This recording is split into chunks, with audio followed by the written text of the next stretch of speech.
आखिर ऐसे समय में हनुमान कहाँ थे? भगवान श्री राम के मृत्यु वरण में सबसे बड़ी बाधा उनके प्रिय भक्त हनुमान थे, क्योंकि हनुमान के होते हुए यम की इतनी हिम्मत नहीं थी कि वो राम के पास पहुंच सके, पर स्वयं श्री राम से इसका हल निकाला। आइए जानते हैं कैसे श्री राम ने इस समस्या का हल निकाला। जिस तरह दुनिया में आने वाला हर इंसान अपने जन्म से पहले ही अपनी मृत्यु की तारीख यम लोक में निश्चित करके आता है, उसी तरह इंसान रूप में जन्म लेने वाले भगवान के अवतारों का भी इस धरती पर एक निश्चित समय था। वो समय समाप्त होने के बाद उन्हें भी मृत्यु का वरण करके अपने लोक वापस लौटना पड़ा था। लेकिन इंसान और ईश्वर के भीतर एक बड़ा अंतर है, इसलिए हम भगवान के लिए मरना शब्द कभी इस्तेमाल नहीं करते, बल्कि इसके स्थान पर उनका इस दुनिया से चले जाना या लोप हो जाना, इस तरह के शब्दों का उपयोग करते हैं। आज हम जानेंगे कि भगवान श्री राम कैसे इस लोक को छोड़कर वापस विष्णु लोक गए। हिंदू धर्म में भगवान विष्णु के महान अवतार प्रभु राम के इस दुनिया से चले जाने की कहानी काफी लोकप्रिय है। आखिर भगवान राम धरती लोक से विष्णु लोक में कैसे गए? इसके पीछे एक पौराणिक कथा प्रचलित है। भगवान विष्णु के कई अवतारों ने विभिन्न युग में जन्म लिया। यह अवतार भगवान विष्णु द्वारा संसार की भलाई के लिए गए थे। भगवान विष्णु द्वारा कुल 10 अवतारों की रचना की गई थी, जिसमें से भगवान राम 7वें अवतार माने जाते हैं। यह अवतार भगवान विष्णु के सभी अवतारों में से सबसे ज्यादा प्रसिद्ध और पूजनीय माना जाता है। भगवान श्री राम की मुक्ति से पूर्व यदि हम उनके जीवन काल पर नजर डालें तो प्रभु राम ने पृथ्वी पर 10,000 से भी ज्यादा वर्षों तक राज किया है। पद्म पुराण में दर्ज एक कथा के अनुसार एक दिन एक वृद्ध संत भगवान राम के दरबार में पहुंचे और उनसे अकेले में चर्चा करने के लिए निवेदन किया। उस संत की पुकार सुनते हुए प्रभु राम उन्हें एक कक्ष में ले गए और द्वार पर अपने छोटे भाई लक्ष्मण को खड़ा किया और कहा कि यदि उनके और उस संत की चर्चा को किसी ने भंग करने की कोशिश की तो उसे मृत्युदंड प्राप्त होगा। लक्ष्मण ने अपने ज्येष्ठ भ्राता की आज्ञा का पालन करते हुए दोनों को उस कमरे में एकांत में छोड़ दिया और खुद बाहर पहरा देने लगे। वह वृद्ध संत कोई और नहीं बल्कि विष्णु लोक से भेजे गए कालदेव थे, जिन्हें प्रभु राम को यह बताने भेजा गया था कि उनका धरती पर जीवन पूरा हो चुका है और अब उन्हें अपने लोक वापस लौटना होगा। अभी उस संत और श्री राम के बीच चर्चा चल ही रही थी कि अचानक द्वार पर ऋषि दुर्वासा आ गए। उन्होंने लक्ष्मण से भगवान राम से बात करने के लिए कक्ष के भीतर जाने के लिए निवेदन किया, लेकिन श्री राम की आज्ञा का पालन करते हुए लक्ष्मण ने उन्हें ऐसा करने से मना किया। ऋषि दुर्वासा हमेशा से ही अपने अत्यंत क्रोध के लिए जाने जाते हैं, जिसका खामियाजा हर किसी को भुगतना पड़ता है, यहाँ तक कि स्वयं श्री राम को भी।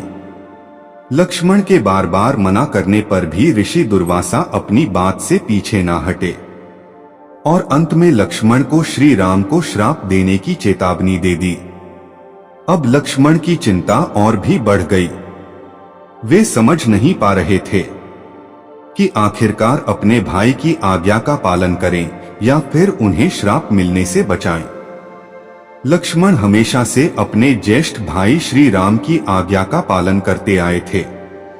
पूरे रामायण काल में वे एक क्षण भी श्री राम से दूर नहीं रहे, यहाँ तक कि वनवास के समय भी वे अपने भाई और सीता के साथ ही रहे थे और अंत में उन्हें साथ लेकर ही अयोध्या वापस लौटे थे।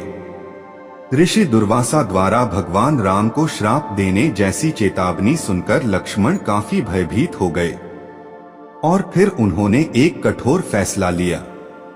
लक्ष्मण कभी नहीं चाहते थे कि उनके कारण उनके भाई को कोई किसी भी प्रकार की हानि पहुंचा सके, इसलिए उन्होंने अपनी बलि देने का फैसला किया।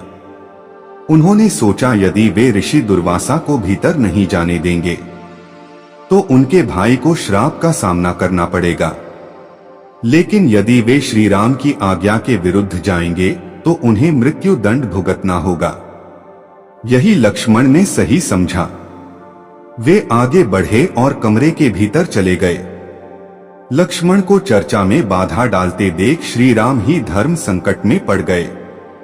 अब एक तरफ अपने फैसले से मजबूर थे और दूसरी तरफ भाई के प्यार से निस्सहाय थे।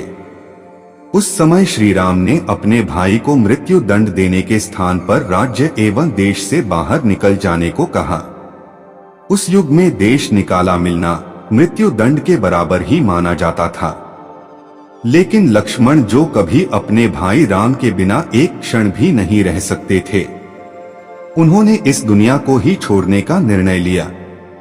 वे सरयू नदी के पास गए और संसार से मुक्ति पाने की इच्छा रखते हुए वे नदी के भीतर चले गए। इस तरह लक्ष्मण के जीवन का अंत हो गया और वे पृथ्वी लोक से दूसरे लोक में चले गए। लक्ष्मण के सरयू नदी के अंदर जाते ही वह अनंत शेष के अवतार में बदल गए और विष्णु लोक चले गए। अपने भाई के चले जाने से श्री राम काफी उदास हो गए। जिस तरह राम के बिना लक्ष्मण नहीं, ठीक उसी तरह लक्ष्मण के बिना राम का जीना भी प्रभु राम को उचित न लगा। उन्होंने भी इस लोक से चले जाने का विचार बनाया। तब प्रभु राम ने अपना राजपाट और पद अपने पुत्रों के साथ अपने भाई के पुत्रों को सौंप दिया और सरयू नदी की ओर चल दिए। वहां पहुंचकर श्री राम सरयू नदी के बिल्कुल आंतरिक भूभाग तक चले गए और अचानक गायब हो गए। फिर कुछ देर बाद नदी के भीतर से भगवान विष्णु प्रकट हुए और उन्होंने अपने भक्तों को दर्शन दिए। इस प्रकार से श्री राम ने भी अपना मानवीय रूप त्याग कर अपने वास्तविक स्वरूप विष्णु का रूप धारण किया और वैकुंठ धाम की ओर प्रस्थान किया। आखिर ऐसे समय में हनुमान कहाँ थे?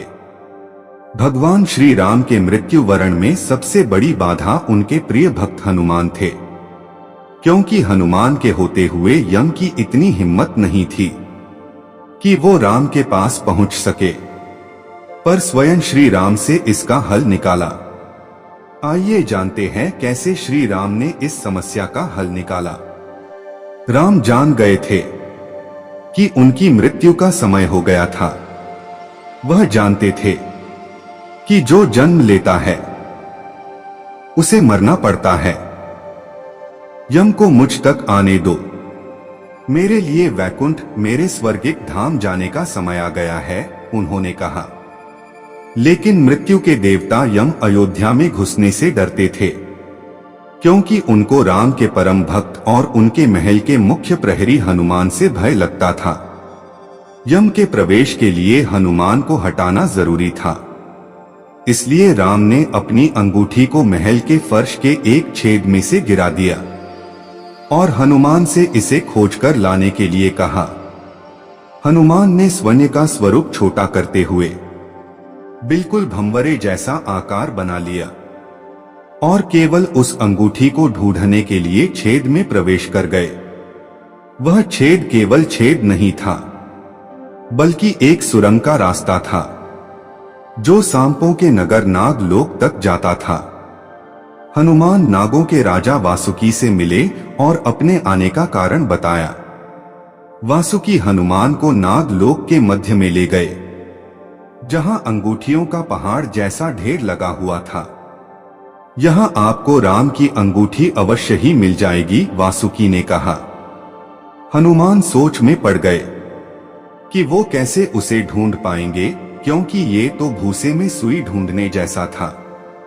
लेकिन सौभाग्य से जो पहली अंगूठी उन्होंने उठाई वो राम की अंगूठी थी। आश्चर्यजनक रूप से दूसरी भी अंगूठी जो उन्होंने उठाई वो भी राम की ही अंगूठी थी। वास्तव में वो सारी अंगूठी जो उस ढेर में थीं, सब एक ही जैसी थी। इसका क्या मतलब है, वह सोच में पड़ गए। वासुकी मुस्कुराए और बाले, जिस संसार में हम रहते हैं वो सृष्टि व विनाश के चक्र से गुजरती है। इस संसार के प्रत्येक सृष्टि चक्र को एक कल्प कहा जाता है। हर कल्प के 4 युग या 4 भाग होते हैं।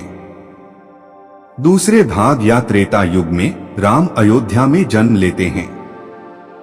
एक वानर इस अंगूठी का पीछा करता है और पृथ्वी पर राम मृत्यु को प्राप्त होते हैं। इसलिए यह सैकड़ों हजारों कल्पों से चली आ रही अंगूठियों का ढेर है। सभी अंगूठियां वास्तविक हैं। अंगूठियां गिरती रहीं और इनका ढेर बड़ा होता रहा। भविष्य के रामों की अंगूठियों के लिए भी यहाँ काफी जगह है। हनुमान जान गए कि उनका नाग लोक में प्रवेश और अंगूठियों के पर्वत से साक्षात कोई आकस्मिक घटना नहीं थी। यह राम का उनको समझाने का मार्ग था कि मृत्यु को आने से रोका नहीं जा सकेगा। राम मृत्यु को प्राप्त होंगे, संसार समाप्त होगा, लेकिन हमेशा की तरह संसार पुनः बनता है और राम भी पुनः जन्म लेंगे। जय श्री राम।